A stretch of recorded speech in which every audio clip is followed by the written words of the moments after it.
Oh, hi everyone. I've just come back from the cinema at Southport to watch Octopussy, part of the Bond 60th anniversary re-releases. I found here this week an Octopussy official movie magazine. I picked up at a car boot or something for £2. But I'm reading this today, it's been quite good fun. Get me in the mood for Octopussy. Look, Octopussy is a Bond film that I revisit quite often. For some reason I find it really easy to watch. The action set pieces just seem to string along together. Yes, Roger is getting a little bit too old. He probably wouldn't have made the film if Never Say Never Again was released in the same year.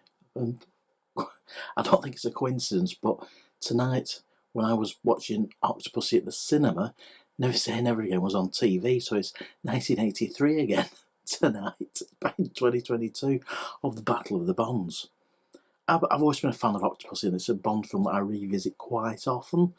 I just find it easy to watch. Roger is just effortless. He's just like a comfortable pair of shoes. The villains, though, I think the villains are superb in this. Kamal Khan and his Octopussy, which you'll see if you watch our previous video, you'll see a good example of somebody saying that. Stephen Berkoff is just Stephen Berkoff. Great, completely over the top, but yeah, really good fun. And it's an easy to watch film.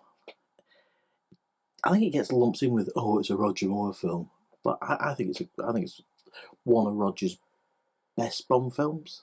I like it. People even call the Rita Coolidge's title track. I really like it. I think it's an excellent Bond song.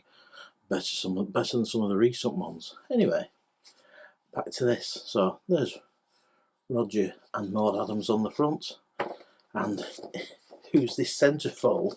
It's a picture of Roger. Look at that. Look at him. Oh, that's great. Maud Adams inside, looking gorgeous. Now, who wants an action jacket? Do you remember these from the 80s they were trying to flog? Look at that. Imagine walking around in a gold bomber jacket today. That'd be hilarious. I forgot to admit, Roger only wore, after my comments when I watched For Your Eyes Only, Roger's fashions were better tonight. He only wore one bomber jacket and he wore a safari suit. No man has ever looked better in a safari suit than Roger Moore. So as for the rest of the magazine, yeah, it's black and white. It's not the most lavish publication. It's quite nice. Published by Starlog. Some advert for Starlog there. So some quite nice stills on the film.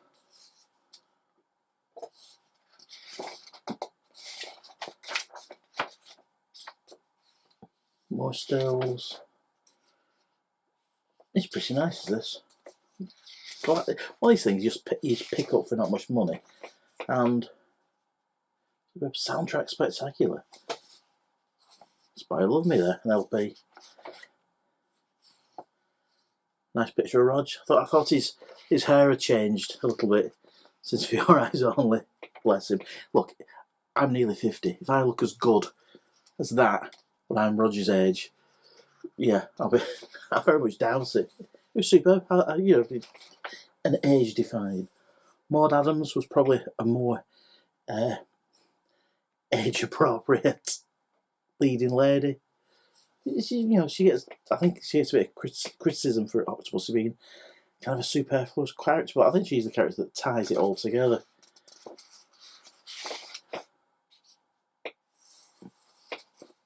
Director John Glenn. John Glenn was pretty much in his, he'd only directed one other Bond film. He's pretty much in his stride, to be honest. That dates it. Star Trek II, The Wrath of Khan. Star Trek II, The Wrath of Khan. Mugs. Star Trek mugs. How cool is that? Picture of the cast. General Gogol. General Gogol actually had a pretty big part in this. Think about Q there. Some more stills. More Q. The Warriors battle outfit. Wow. $50 to buy a proper Battlestar Galactica Warriors outfit. $50 back then. It's quite a lot of money. The Girls of Octopussy, yes. There's some pretty gorgeous women in Octopussy. And Mary Staving popped up again in the next film, For Your Eyes Only. We did it twice. No, she did the butterfly as well. I can't remember. I'll find out next week when I go. Really nice picture of Christina Wayborn and Rog. Stuff with Starlog there. More adverts. Designing Octopussy. Now, Peter Lamont was the production designer, and the design was absolutely gorgeous, very lavish, beautiful sets, and Octopussy's waterbed. Wow. Star Trek 2 Wrath of Khan.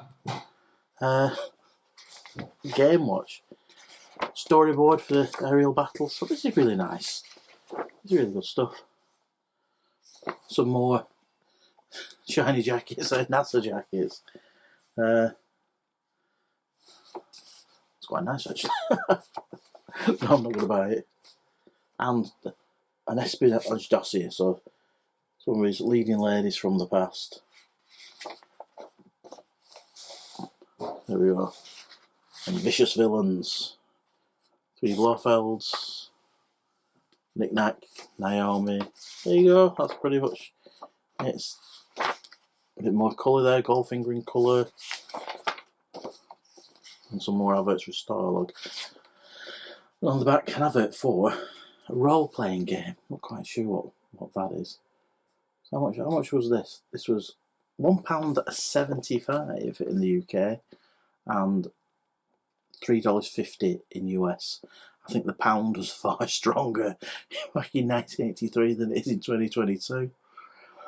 So I love Octopussy. I think it's one of my favourite Bond films.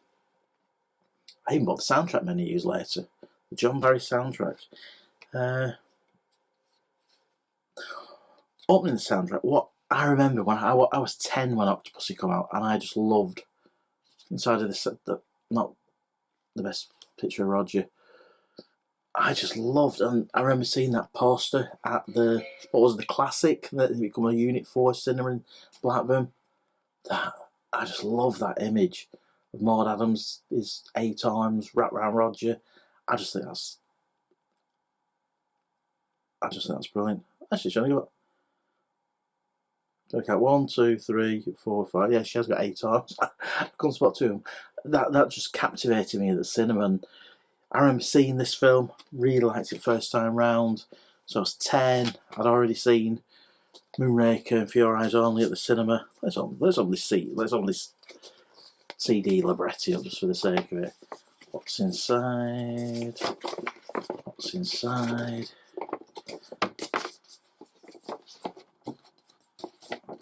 Ooh. The movie poster. Wow, that's nice.